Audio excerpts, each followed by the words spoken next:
because your dad was a drummer, Mhm. was he kind of, and he's probably around drugs and like that Uh-huh. fun lifestyle. As a parent, was he very much like stay away from drugs? Like, was he giving it to you straight or not so No, much? it was just kind of like he wanted me to do good. He was kind of like one of those I was a really smart, very like nerdy kid growing up. I read a lot of books. I got like straight A's up until high school, and then I kind of like lost my shit like halfway through high school. The anxiety started getting really bad. But anyway, I was a very like nerdy, studious kid who was constantly reading, and my dad loved that. And he was like, "Yeah, I want you to be really smart, get scholarships, go to college, do all of that stuff." But he was very much just like, meh. And we were left to our own devices so much. And we're just, I've seen my dad do coke. I've seen him take pills. Oh, What? yeah, yeah, Oh my yeah. I've gotten God. drunk with my dad a lot.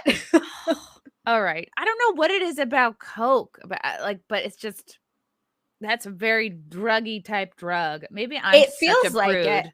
But I'm just No, like, you're not. you know, Coke is one of those things that some people can do. I've done it twice and it's not for me. I was not a fan. I was like, I don't really understand why people like this. But it's one of those drugs that I think some people can kind of do casually, but a lot of people can't. But it's not quite to like heroin or meth levels. You know what I mean? It's like between weed and heroin, I feel like. okay. It's one of those. Yeah. But It used to be could be that weed drug. was the gateway drug. I think now Yes. it's moved up a little bit. It's moved up a bit. Yeah. My sister was fine when she was just smoking weed, when she was just a little pothead. And then she started doing coke. And then, all of a sudden she's a meth head. And we're like, okay. Oh no. Wow. She's, yeah.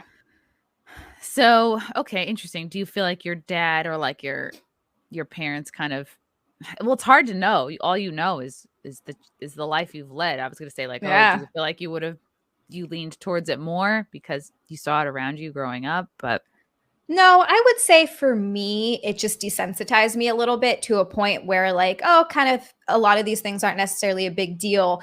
And for me, it was okay because I got exposed to this stuff and I tried it. And then not everything, like, I never did meth or heroin or anything like that, like, nothing hardcore.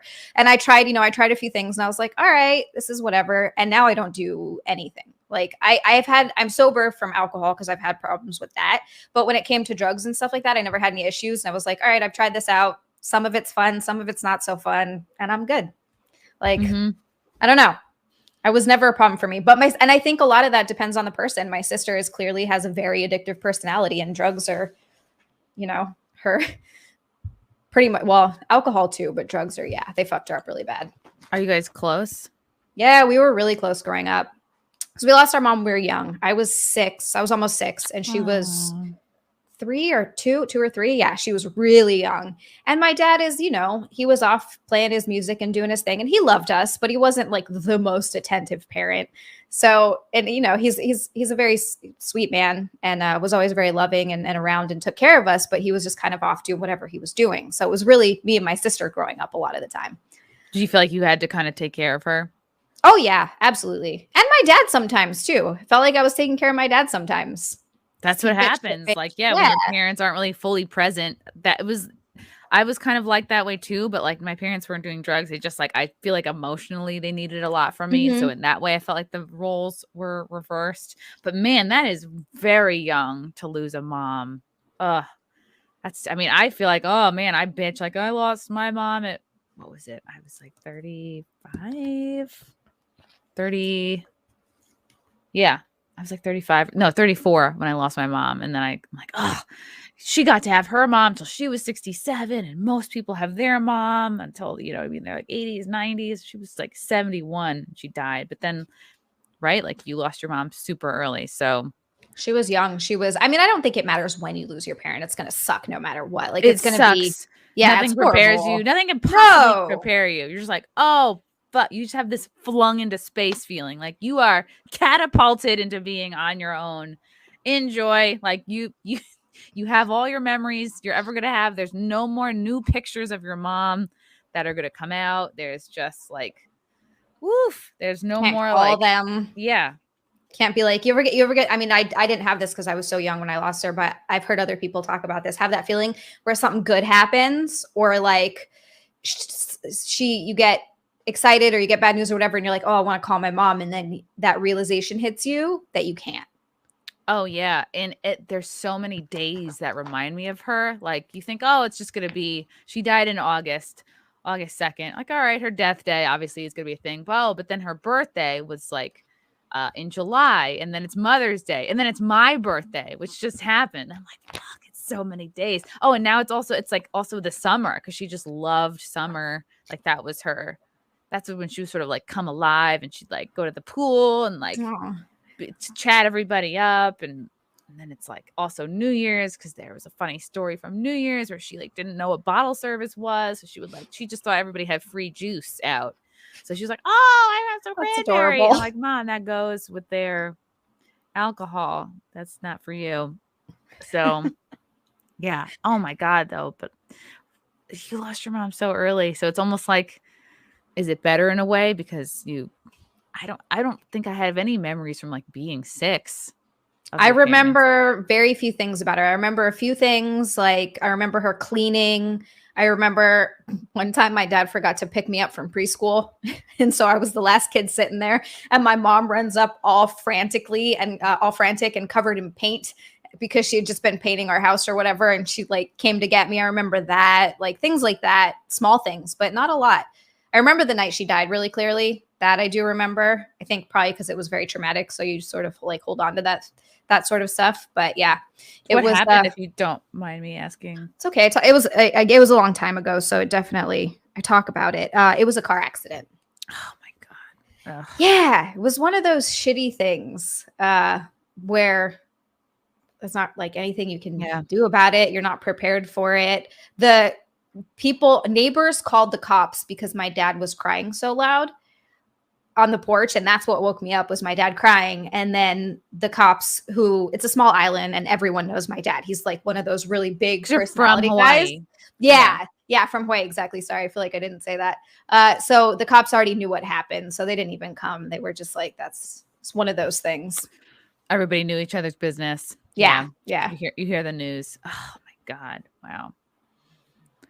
It's weird. Grief does like I never heard my brother cry.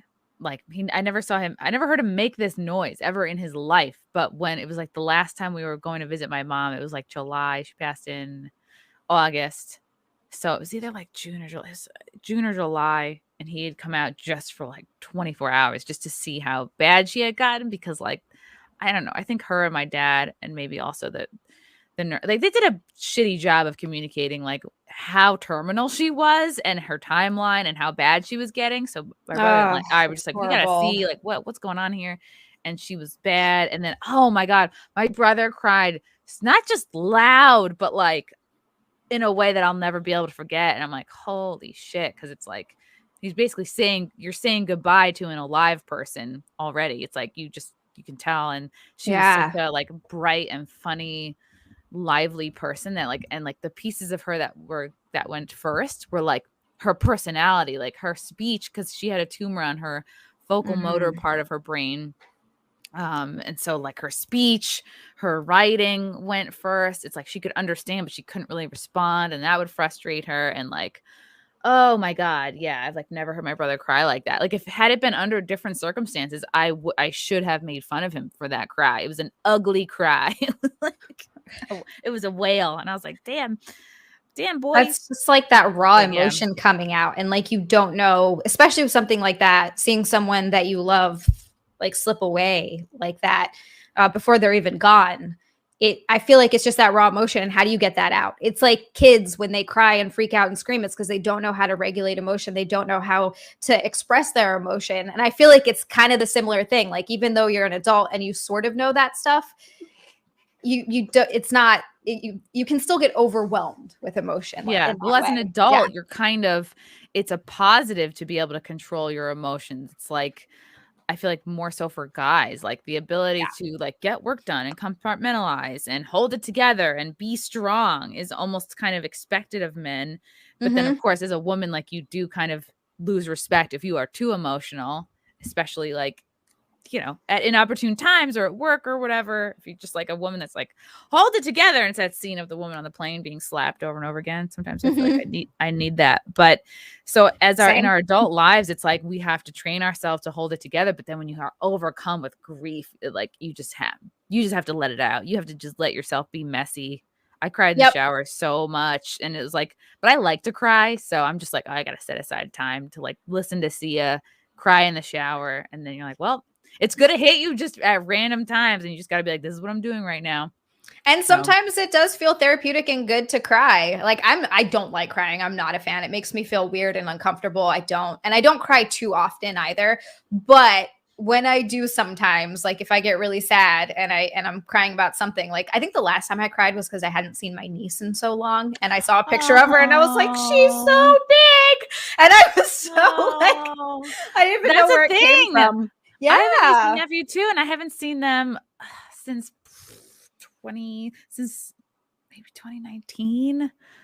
God, was it pre-pandemic? Wow. And now I just see pictures and I'm like, oh, she's getting bigger without my being there. Like I have to go visit, and it's yeah. And you're like, oh my God, they're out of like the little phase, but they're so cute. I'm so happy my brother had kids. So he's such a good dad. Yeah.